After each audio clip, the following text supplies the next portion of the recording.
radosti. Takže na prvním místě se umístil ke své radosti Marian Kůtík, B+B, Mega Gym.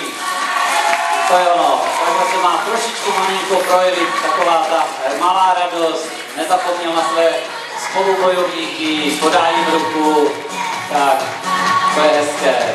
Takže Roman Pelička a pan místoprimátor, zástupce primátora, pan Huta předává cenu vítězí kategorii junior pro rok 2010. Mladí, perspektivní.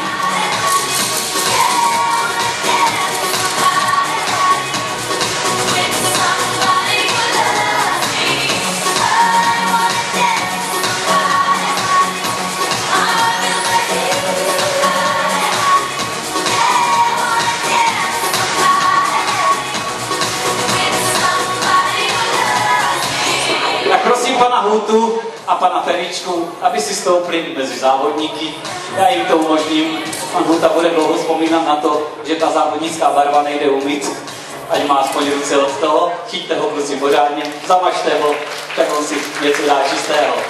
Takže to je kategorie finalistů pro rok 2010, kategorie juniorů. Rozloučíme se s nimi, závěreční póza a pánové, ještě první tři, dejte se dohromady, já tady ustoupím, aby fotografové a ostatní prosím, že už se můžu odebrat do šaten a můžou začít ládovat, papat a já nevím co všechno, co hrdoráčí.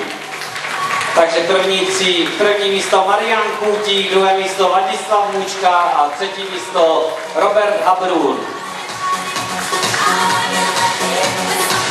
Ne, šup, toto je jenom pro první tři, děkuji. Možná příště.